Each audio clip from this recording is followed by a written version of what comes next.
Welcome to today news. మీరు ఈ new year కి ఫ్యామిలీతో కలిసి ఆనందంగా గడపడానికి టూర్ కి వెళ్తున్నారా? సంక్రాంతి పండగకి సరదాగా సొంతూరుకి వెళ్తున్నారా? వీకెండ్ ఎంజాయ్ చేయడానికి రిసార్ట్స్ కి వెళ్తున్నారా? మరి మీ టూర్ ప్లాన్ ని మీ ఫ్రెండ్స్ తో షేర్ చేసుకుంటూ వాట్సాప్ స్టేటస్ లో అప్డేట్ చేస్తున్నారా? తస్మాత్ జాగ్రత్త.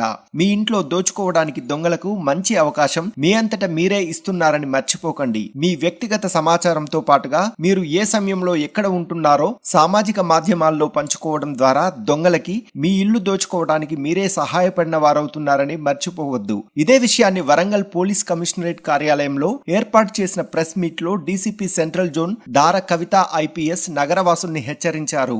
ఇటీవల డిసెంబర్ 12వ తేదీన హన్మకొండలోని 100 ఫీట్ రోడ్ లోని వెంకటేశ్వర కాలనీలో ఇంటికి తాళం వేసి కుటుంబ సభ్యులు బయటికి వెళ్లడం గమనించిన అదే కాలనీలో నివాసం ఉంటున్న మేస్త్రి పనిచేసే నేరస్తుడు సబ్బాని రంజిత్ రాత్రి 8 గంటల ప్రాంతంలో తాళం పగులగొట్టి ఆ ఇంట్లో చొరబడి 4 తులాల బంగారం మరియు 40,000 నగదు, ఒక కొత్త మొబైల్ ఫోన్ దొంగిలించాడు. స్పెషల్ టీం ఏర్పాటు చేసి ఆధునిక సాంకేతిక పరిజ్ఞాన సహాయంతో నేరస్తుడి యొక్క వివరాలను సేకరించి ఈ రోజు ఉదయం కేఎఫ్సి జంక్షన్ వద్ద పోలీసులు వాహనాలు తనిఖీ చేయగా నిందితుడిని పట్టుకొని దొంగిలించిన సొమ్ము రికవరీ చేయడం జరిగింది. అయితే బాధిత ఫిర్యాదుదారు దొంగిలించబడిన సొమ్ము కన్నా ఎక్కువ మొత్తంలో దొంగిలించబడిందని తప్పుడు సమాచారం పోలీసులకు బాధితులు ఇచ్చారని, అది కూడా చట్ట ప్రకారం నేరమవుతుందని, ఇక ముందు బాధితులు ఇలాంటి తప్పు చేయరాదని డీసీపీ సెంట్రల్ జోన్ దార కవిత తెలిపారు. ఈ కేసులో నిందితుడిని పట్టుకోవడానికి ప్రతిభ కనబర్చిన CCS inspector A Raghavender, KUC inspector S Ravikumar, finger print bureau inspector Raj Kumar తదితర పోలీస్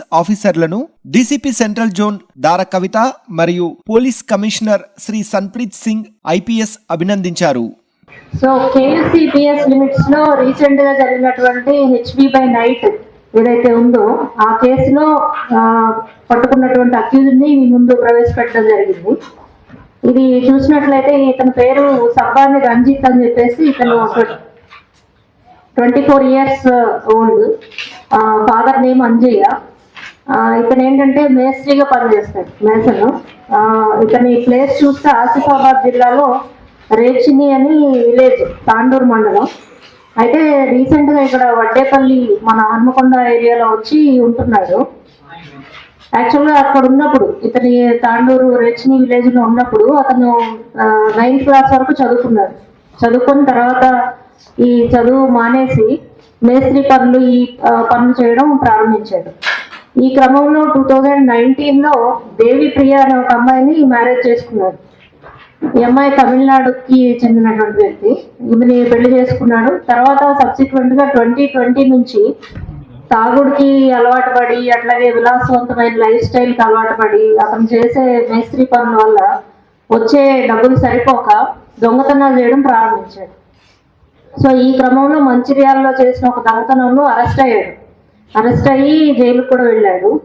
వెళ్ళి రిలీజ్ అయ్యి వచ్చిన తర్వాత కొన్నాళ్ళు అక్కడ ఉండి రీసెంట్ గా 3 years బ్యాక్ మన వడ్డేపల్లి ఏరియాకి వచ్చి హన్మకొండలో ఉండడం ప్రారంభించాడు. అక్కడ కూడా ఇతను ఈ మేస్త్రి పనులు చేస్తూ జీవనం కొనసాగించాడు. ఫ్యామిలీతో పాటు రెంటెడ్ హౌస్ లో ఉంటున్నాడు. అయితే మళ్ళా కూడా ఈ తాగుడికి బానిస అయిపోవడం జరిగింది. మధ్యలో బ్రేక్ ఇచ్చాడు. ఇక్కడికి వచ్చిన తర్వాత మళ్ళా తాగుడికి అలవాటు పడి మళ్ళీ సేమ్ డబ్బులు సరిపోక మళ్ళీ దొంగతనాలు చేయాలని ప్లాన్ చేసుకున్నాడు. సో ఈ క్రమంలో ఏం జరిగిందంటే మనకి ఈ కేసు చూస్తే 12వ తారీఖు, డిసెంబర్ 12వ తారీఖు నైట్ ఒక ఫ్యామిలీ 8 o'clock వాళ్ళు ఇల్లు లాక్ చేసుకొని వెళ్ళడం గమనించాడు. ఇతను బయటకు వెళ్ళి వస్తున్న క్రమంలో ఇల్లు లాక్ చేసుకొని ఫ్యామిలీ కారులో వెళ్ళడం అనేది గమనించాడు.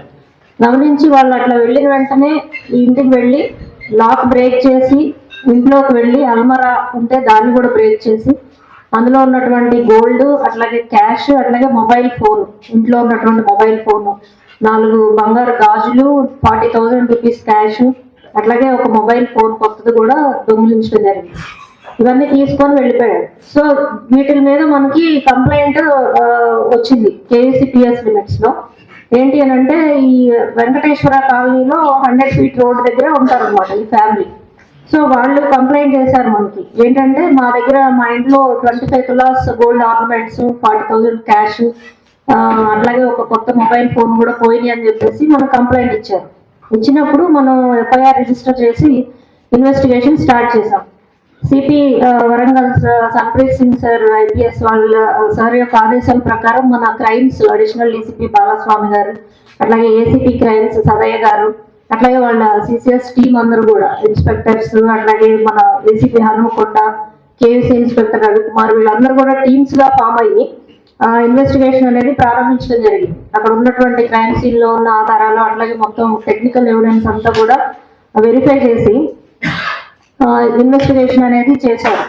సో ఈ ప్రాసెస్ లో మనకి ఈ రోజు ఎర్లీ అవర్స్ లో మన కేవీసీ లిమిట్స్ లో వీళ్ళు వెహికల్ చెకింగ్ చేస్తున్నప్పుడు ఈ అక్యూజ్డ్ ని అప్రహెండ్ చేయడం జరిగింది. సో పట్టుకొని తీసుకొచ్చి అతను ఇంట్రాగేషన్ చేసినప్పుడు మనకి ఓన్లీ 4 బ్యాంగిల్స్ 40,000 క్యాష్ తీసుకున్నట్టు రివీల్ చేశాడు. సో కంప్లైంట్ లో మనకి ఏంటంటే 25 తులాస్ గోల్డ్ అట్లాగే క్యాష్ ఇవన్నీ పోయినట్లు కేసు బుక్ చేసాము, ఇన్వెస్టిగేషన్ చేసాము. అక్యూజ్డ్ పట్టుకున్న తర్వాత మనం ఇంట్రాగేషన్ లో ఈ పోయినటువంటి అమౌంట్ కి సంబంధించి డిఫరెన్స్ కనపడింది. సో అప్పుడు మన ఇన్స్పెక్టర్స్ ఈ టీం అంతా కూడా కంప్లైంట్ తోటి క్రాస్ చెక్ చేశారు. అక్యూజ్డ్ ఎంత మనం ఇంట్రాగేట్ చేసినా అతని దగ్గర రికవరీలో కూడా మనకి only 4 gold bangles, cash, mobile మాత్రమే దొరికినాయి. మీరు వెరిఫై చేసుకున్నారా కరెక్ట్ గా అని చెప్పేసి వాళ్ళని అడిగినప్పుడు వాళ్ళు ఇంట్లో మేము వెతికి చూస్తామని చెప్పేసి చూసి మిగిలిన బంగారం అంతా ఉంది అని చెప్పేసి చెప్పడం జరిగింది అనమాట. సో దాని బేసిస్ మీద ఈ గోల్డ్ ఇప్పుడు మీకు చూపిస్తున్నటువంటి గోల్డ్, క్యాష్ ఇవన్నీ కూడా రికవర్ చేసి ఇతన్ని రిమాండ్ పంపించడం జరుగుతుంది.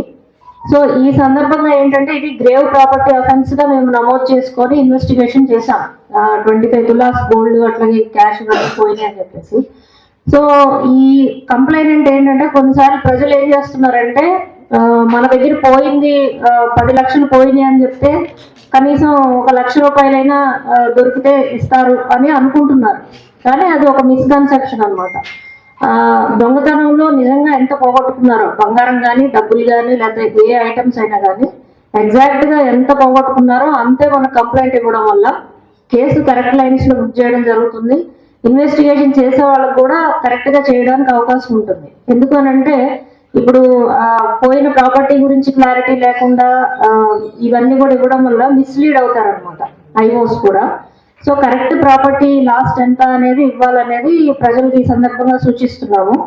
అంతేకాకుండా ఇట్లా ఎక్కువ పోయింది అని మనకి ఇవ్వడం వల్ల వాళ్ళకి రికవరీలు ఎక్కువ రావడం అనేది జరగదు. ఎప్పుడు పోగొట్టుకున్న ఎంత అమౌంట్, ఎంత వర్త్ ప్రాపర్టీను మాక్సిమం రికవర్డ్ ఎంత ఉందో అంతే వాళ్ళకి తిరిగి కోర్టు ద్వారా ఇప్పించడం జరుగుతుంది. అలాంటి ఆలోచనలు కానీ అలాంటి ఏదన్నా ఉంటే మిస్కన్సెప్షన్స్ అవి తీసివేసుకోవాలని చెప్పి కూడా విజ్ఞప్తి చేస్తున్నాము.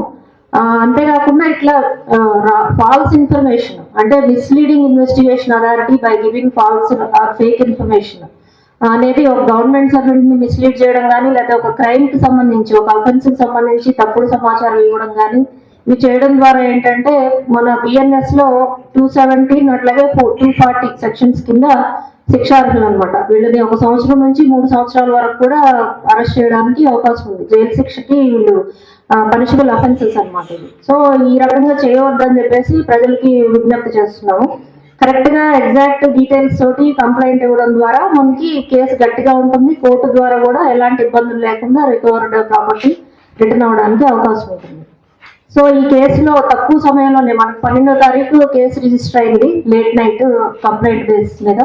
సో 19th కల్లా మన టీం అంతా కూడా చాలా ఎఫిషియెంట్ గా వర్క్ చేసి 24/7 సిపి గారి కంటిన్యూస్ మానిటరింగ్ అండ్ గైడెన్స్, అట్లాగే మన క్రైమ్ టీము, అట్లాగే finger prints team, technical team వీళ్ళందరూ కూడా ఆఫీసర్స్ చూస్తే మనకి రాఘవేందర్ సిసిఎస్ ఇన్స్పెక్టర్ గారు, అట్లాగే కేయూసీ ఇన్స్పెక్టర్ మా రవికుమార్ గారు, finger print bureau inspector Raj Kumar గారు, అట్లాగే కేయూసీ ఎస్ఐ పి శ్రీకాంత్, అట్లాగే ఫింగర్ ప్రింట్ బ్యూరో నుంచి ఎస్ఐ జి కిరణ్, అట్లాగే ఐటీ కోర్ టీం నుంచి కూడా ఏఏఓ ఉన్నారు ఎండి సల్మాన్ పాషా, సిసిఎస్ నుంచి head constables K Maheshwar, B Jampaiah, అట్లాగే constables Madhukar, B Chandrashekar, K Vamshi, G Vishweshwar, అట్లాగే ఐటీ కోర్ టీం నుంచి పీసీస్ నగేష్ ప్రవీణ్ వీళ్ళందరూ కూడా ఒక టీమ్ గా ఫామ్ అయ్యి డిఫరెంట్ సబ్జెక్ట్స్ లో వీళ్ళు వర్కౌట్ చేసి అందరూ కూడా కోఆర్డినేటెడ్ అండ్ కన్సల్టెడ్ ఎఫర్ట్స్ ద్వారా ఈ కేసుని డిటెక్ట్ చేయడం జరిగింది అతి తక్కువ సమయంలో. సో వీళ్ళందరినీ కూడా సిపి గారు హోల్ హార్టెడ్ గా అప్రిషియేట్ చేశారు. My appreciations to the entire team. Thank you. అంటే జనరల్ గా మేము చూస్తే ప్యాటర్న్ ఏంటంటే ఇళ్ల దగ్గర ఉండకుండా ప్రజలు సెలవులకి లేకపోతే పండుగలకి లేకపోతే ఎలక్షన్స్ ఏదో ఒక సందర్భంగా ఇంట్లో ఉన్న సమయం చూసుకొని దొంగతనాలు చేస్తున్నట్టుగా మా యొక్క ఇదనమాట. ఈ కొన్ని కేసెస్ లో చూసాము. కొంతమంది ఏంటంటే ఫర్ ఎగ్జాంపుల్ సెకండ్ షో మూవీకి వెళ్తారు, వెళ్ళి వాళ్ళు మేము ఇక్కడ మూవీ చూస్తున్నాం సెకండ్ షో అని ఫోటో తీసుకొని దాన్ని వాట్సాప్ స్టేటస్ పెడతారు. ఆ స్టేటస్ చూసి మేము కొన్ని కంప్లైంట్స్ లో చూస్తే ఒక 100 మంది పైనే చూసారు ఆ స్టేటస్. దానిలో ఎవరో ఒకళ్ళు వచ్చి కూడా ఇల్లు లాక్ బ్రేక్ చేసి తీసుకెళ్ళొచ్చు. సో ఇట్లాంటివి చేయొద్దని చెప్పి కూడా ప్రజలు విజ్ఞప్తి చేస్తున్నాం. అంటే మనమే దొంగ చేతికి తాళం ఇచ్చినట్టు అయిపోతుంది.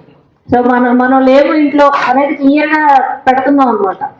సో ఇలాంటివి కూడా చేయకూడదు. వాట్సాపే కాదు, ఫేస్బుక్ ఆర్ ఇన్స్టాగ్రామ్ వేరెవర్ ఎందులో అయినా సోషల్ మీడియాలో షేర్ చేసుకోవడం ఏంటంటే ప్రమాదాన్ని ఆహ్వానించినట్టే.